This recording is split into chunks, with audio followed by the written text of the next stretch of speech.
Hello friends. तो आज हम लोग अपने चैनल सिम मैथ एकेडमी पे केमिस्ट्री स्टार्ट करेंगे दोस्तों। ठीक है, सिम मैथ एकेडमी। तो चलिए आज हम लोग केमिस्ट्री 1 चैप्टर देखेंगे, सॉलिड स्टेट यानी कि ठोस अवस्था के बारे में जानेंगे दोस्तों। तो ये हमारा नया चैप्टर है। ठीक है, क्लास 12 की केमिस्ट्री है। इसके हम लोग आज थ्योरी देखेंगे, उसके बाद हम लोग इसके न्यूमेरिकल भी सॉल्व करेंगे थ्योरी के बाद। ओके, तो आप लोग चैनल पे मेरे बने रहिएगा। अगर आप चैनल पे अगर पहली बार आए हैं तो चैनल को सब्सक्राइब करें और बेल आइकन को प्रेस कर लिए, जिससे जो मेरे जितने भी लेटेस्ट वीडियो की जो नोटिफिकेशन होगी दोस्तों गाइड, वो सबसे पहले आपके पास आती रहेगी। तो चलिए हम लोग चलते हैं ठोस अवस्था पे, देखते हैं हम लोग। तो ये है दोस्तों मेरे पास पार्ट 1 ठोस अवस्था। ठीक है, क्या है ठोस अवस्था, ये हमको दिया गया है। मेरा पार्ट 1 है ठोस अवस्था।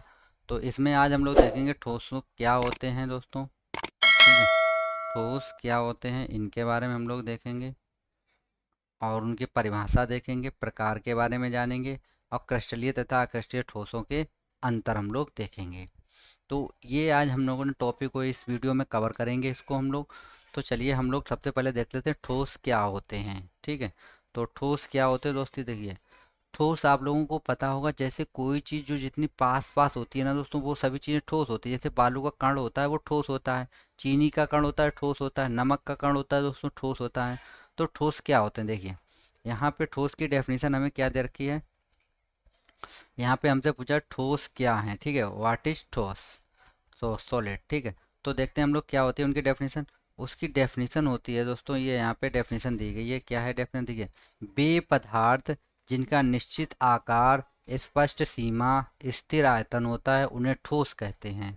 ठोस पदार्थों में उच्च यंग मापांक और अपरूपता मापांक होते हैं। इनके विपरीत, ठीक है, ज़्यादातर तरल पदार्थ निम्न अपरूपता मापांक वाले होते हैं और श्यानता प्रदर्शित करते हैं।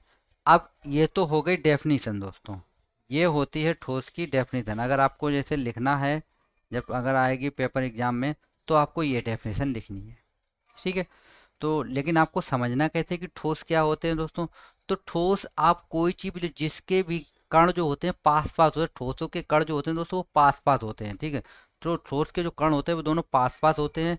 जितने भी कण होंगे वो पास पास होंगे तो ठोस एक ठोस, जैसे बर्फ होती है, बर्फ दोस्तों ठोस होती है, लेकिन बर्फ को कुछ टाइम तक रखने के बाद वो कितने पानी में द्रव द्रव में परिवर्तित हो जाती है। तो वो कैसे हो जाती है, अनठोस हो जाती है, मतलब ठोस नहीं रहती है। तो चलिए और हम लोग देख लेते हैं इसकी सेकेंड डेफिनेशन क्या है।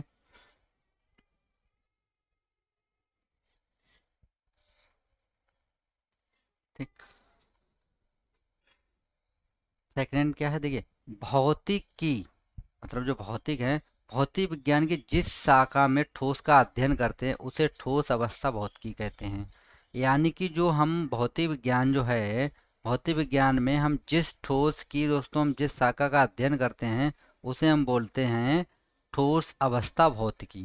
ठीक है, ठोस अवस्था भौतिकी बोलते हैं। और पदार्थ विज्ञान में ठोस पदार्थों के भौतिक और रासायनिक और उनके प्रयोगों का अध्ययन करते हैं।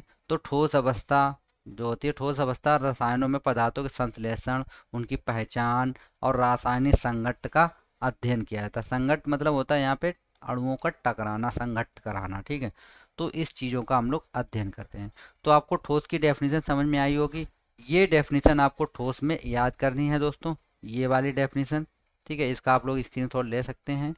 ठीक, तो ये होती है वे पदार्थ जिनका निश्चित आकार व आयतन निश्चित होता है उन्हें हम लोग ठोस कहते हैं। ठीक है, आप लोग ऐसे बना के भी लिखते हैं और ठोसों का कण जो होता है वो निश्चित होता है दोस्तों। तो कोई सा भी आप लोग उठा लीजिए वो सभी ठोस होते हैं। ओके, चलिए आगे हम लोग चलते हैं। उसके बाद ये ठोसों के दोस्तों गुण हैं। तो मेरे पास हम लोग गुण एक एक करके गुण देख लेते हैं। तो क्या है, नंबर 1 मेरे पास है, प्रत्येक ठोस अवयवी कणों से मिलकर बना होता है। ये अवयवी कण परमाणु या आयन होते हैं। ये क्लोजली पैक्ड या अच्छे दबाकर पैक किया हुआ अर्थात निविड़ संकुलित होते हैं। ये असंपीड्य होते हैं अर्थात कठोर होते हैं। असंपीड्य मतलब होता है दोस्तों, ये जैसे हम जहाँ पे भी इसको रखते हैं ये अपनी जगह पे फिक्स रहता है। ऐसा नहीं होता कि हम इसको कहीं पे फिक्स रख दें और ये चल के दूसरी जगह पे पहुंच जाए, ऐसा नहीं होता। जैसे पानी को आप लोग एक जगह पे डालिए तो वो चल के थोड़ा सा इधर उधर फैलेगा, लेकिन ठोस को आप लोग जहाँ पे रखेंगे वो वहीं पे रुक जाता है। तो ये होते हैं असंपीड्य होते हैं, मतलब इनको खींचा नहीं जा सकता और कठोर होते हैं। ठीक है, इसका सेकेंड पॉइंट क्या है, सेकेंड पॉइंट है मेरे पास कि ठोस के अवयवी कणों के मध्य रिक्त स्थान होता है। ठीक है, जो ठोस के अवयवी कण होते हैं उनके बीच रिक्त स्थान होता है। इनकी स्थिति स्थिर बनी रहती है, अतः ठोसों का आयतन निश्चित रहता है। ठीक है, जो ठोस का आयतन होता है यानी वॉल्यूम जो होता है वो निश्चित होता है दोस्तों। ओके, उसके बाद आता है थर्ड पॉइंट मेरे पास, इनका जो घनत्व है, इनका घनत्व गैस तथा द्रव की तुलना में अधिक होता है। ठीक है, यानी कि D बराबर एम अपॉन वी होता है फार्मूला। ठीक है, और इनका जो गलनांक होता है दोस्तों, इनका गलनांक प्राय अधिक होता है। ये अधिक मात्रा पे ताप पे गलते हैं। ठीक है, ये माध्य स्थिति के सापेक्ष दोलन करते हैं। ठीक है, ये माध्य स्थिति के सापेक्ष दोलन करते हैं। तो ये हम लोगों के पास 5 उसके पॉइंट थे, यानी इनको आप लोग गुण भी बोल सकते हैं। ठीक है, तो चलिए हम लोग चलते हैं आगे, नेक्स्ट देखते हैं हम लोग। ये हम लोग आ गए हैं, अब हम लोग देखेंगे ठोस के प्रकार। ये हेडिंग है मेरे पास, ठोस के प्रकार। ठीक है दोस्तों, कि ठोस के प्रकार क्या होते हैं। तो ठोस के प्रकार क्या होते हैं दोस्तों, इसको हम लोग बारी से देख लेते हैं। ठोस जो होते हैं दोस्तों वो 2 प्रकार के होते हैं। नंबर 1 होता है मेरे पास क्रिस्टलीय ठोस, और नंबर 2 होता है मेरे पास अक्रिस्टलीय ठोस। ठीक है, 2 ठोस होते हैं, क्रिस्टलीय और अक्रिस्टलीय ठोस। तो चलिए इनके हम लोग सबसे पहले गुण के बारे में देखेंगे।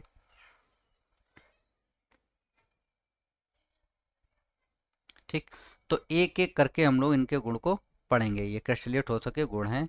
तो नंबर 1 क्या है मेरे पास, नंबर 1 मेरे पास है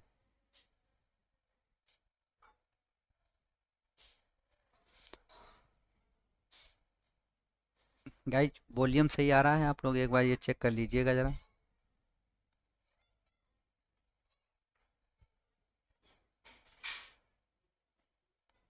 आप लोग वॉल्यूम चेक कर लीजिएगा फ्रेंड्स।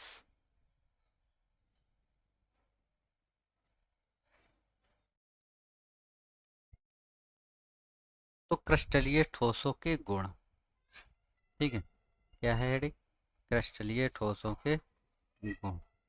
ठीक है, तो हम लोग क्रिस्टलीय ठोसों के गुण देखेंगे। तो इसको पहले थोड़ा सा हम लोग एडजस्ट कर लेते हैं।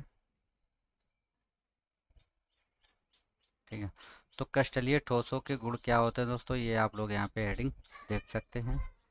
तो एक्चुअली दोस्तों होता क्या है,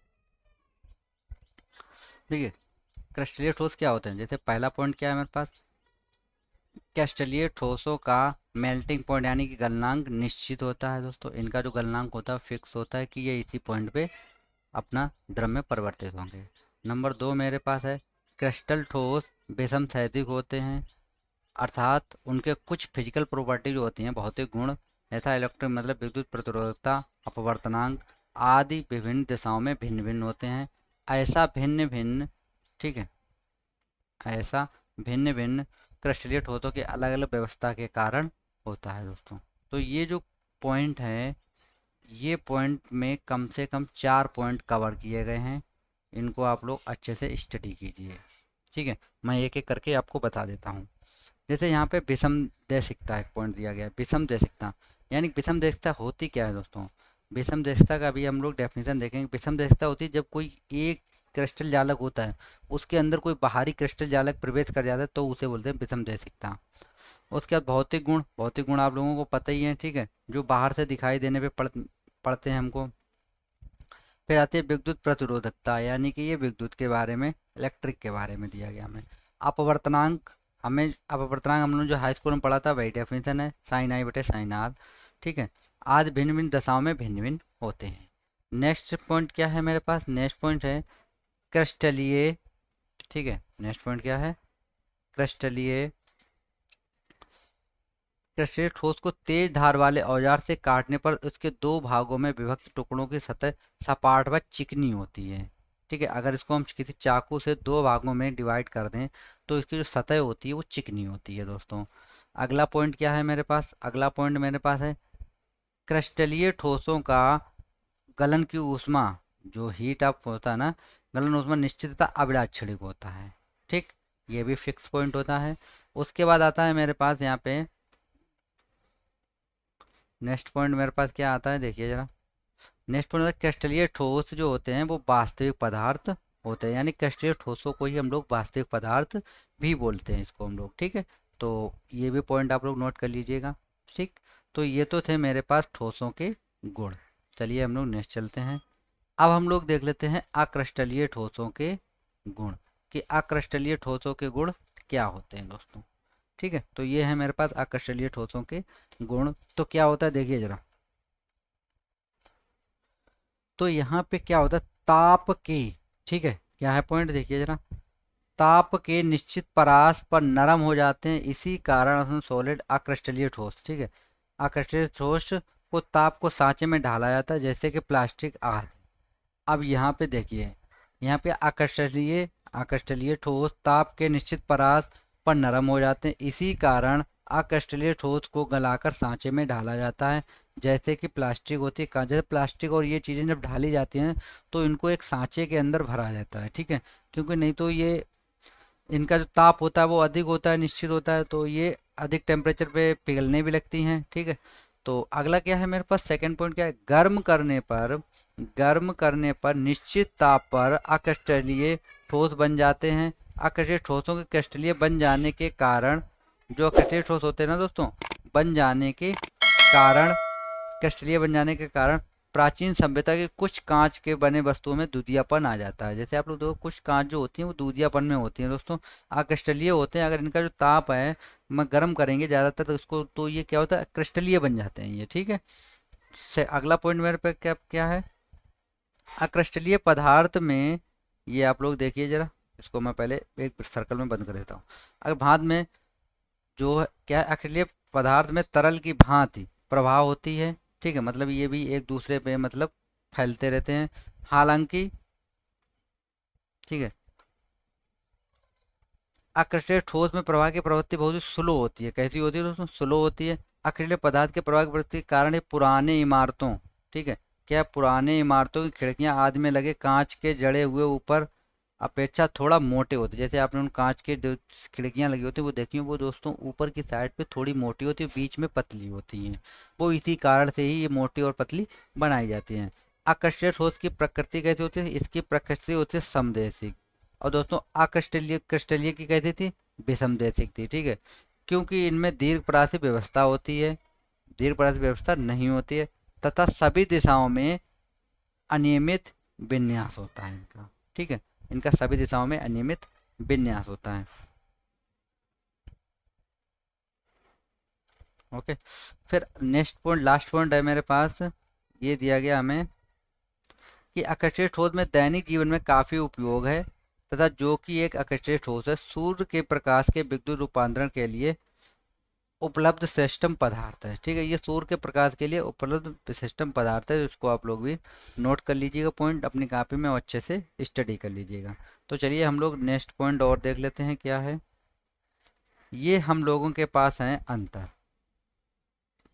ठीक, क्या है ये मेरे पास हमें दिए गए हैं क्रिस्टलीय ठोस व अक्रिस्टलीयों के अंतर दिए गए हमें, दोनों के क्रिस्टलीय व अक्रिस्टलीयों के अंतर। तो ये मेरे पास गुण का एक कॉलम है, ये क्रिस्टलीय है और ये अक्रिस्टलीय है। तो आप लोग इस तरीके से ये कॉलम को ड्रॉ कर लीजिएगा। ठीक, तो ये मेरे पास है गुण। ठीक है, गुण क्रिस्टलीय और अक्रिस्टलीय में, यानी कि ये कॉलम रहेगा गुण का, ये क्रिस्टलीय का और ये अक्रिस्टलीय का। ओके, तो हम लोग एक एक करके पॉइंट को स्टडी करते हैं। ठीक, तो सबसे पहले हम लोग देख लेते हैं यहाँ पे ज्यामिति आकार। ठीक है, कि इनका ज्यामिति आकार कैसा होता है। ओके, तो इनका ज्यामिति आकार देखो, क्रिस्टलियों का कैसा होता है, इनका ज्यामिति आकार निश्चित होता है। क्रिस्टलीय होते हैं इनका ज्यामिति आकार कैसा होता है, निश्चित होता है। और जो अक्रिस्टलीय होते हैं इनका ज्यामिति आकार जो है दोस्तों वो निश्चित नहीं होता है। ठीक है, इनका ज्यामिति आकार निश्चित नहीं होता है। नंबर 2 आता है मेरे पास अवयवी कणों की व्यवस्था। ठीक है, अवयवी कणों की व्यवस्था। तो क्रिस्टलीय क्या होते हैं, क्रिस्टलीय में होते हैं इनका जो परासी होता है, परासी व्यवस्था होती है इनमें, और इनमें परासी व्यवस्था, मतलब दोनों में ही सेम कंडीशन होती है, यानी कि दोनों में परासी व्यवस्था दी जाती है। ओके, इसमें भी परासी व्यवस्था होती है। उसके बाद आता है नंबर 3 मेरे पास प्रकृति, की इनकी प्रकृति कैसी होती है।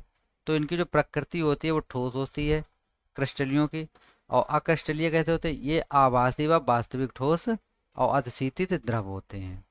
ठीक, और अर्थात ये कांचों में बहने के कारण होती है। आप लोगों ने एक क्वेश्चन आता है कि कांच को अस्थिर द्रव कहा जाता है, क्यों? क्योंकि वो आकर्षणीय ठोस है और उसमें बहने की प्रवृत्ति पाई जाती है। उसके बाद मेरा अगला पॉइंट है दोस्तों गलनांक। ठीक है, कि गलनांक क्या होता है? तो इनका जो गलनांक होता है वो क्या होता है? निश्चित होता है। किसका?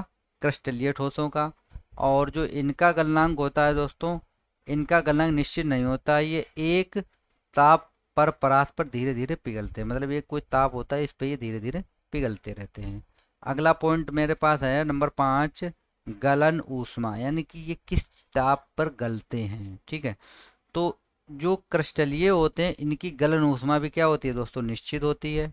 ठीक है, और जो अक्रिस्टलीय होते हैं दोस्तों, इनकी जो गलन ऊष्मा है वो निश्चित नहीं होती है। ठीक है, ये पॉइंट आप लोग नोट करते जाइए। विदलन दोस्तों, अगला पॉइंट है मेरे पास विदलन का।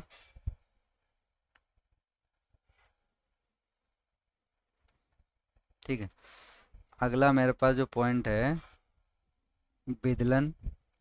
तो विदलन क्या है? देखिए, ये है मेरे पास क्रिस्टलीय। तो इसमें क्या होता है? देखिए, तेज धार वाले औजार से काटने पर ये सपाट व चिकनी सतह पर दो भागों में विभक्त हो जाती है। ये हम पॉइंट पीछे भी पढ़ चुके थे। और इसमें क्या होता है अक्रिस्टलीय में? अक्रिस्टलीय में होता है तेज धार वाले औजार से काटने पर यह समान व चिकनी सतह पर दो भागों में विभक्त नहीं होते हैं दोस्तों। ठीक है, उसके बाद आता है मेरे पास 7 पॉइंट है समदेशिकता। ठीक है, आपको दिखाई नहीं पड़ रहा होगा, उसको थोड़ा सा ऊपर बढ़ा देते हैं। समदेशिकता। अब दोस्तों समदेशिकता क्या होती है? ये मतलब जो ठोस क्रिस्टलीय होते हैं ये विषमदेशिक होते हैं।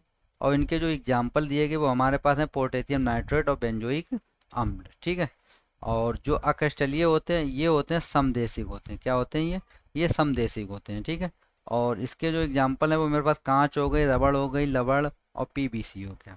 ठीक है, तो दोस्तों आज हम लोगों ने अंतर तक पढ़ लिया है। ठीक है, नेक्स्ट लेक्चर में हम लोग आगे का टॉपिक कंप्लीट करेंगे। तो दोस्तों अगर आप लोगों को वीडियो पसंद आया तो आप चैनल को सब्सक्राइब अवश्य कीजिएगा और बेल आइकन को प्रेस कर लीजिए, जिससे जो मेरे दोस्तों लेटेस्ट वीडियो की नोटिफिकेशन है वो सबसे पहले आपके पास आती रहेगी। Thank you friends.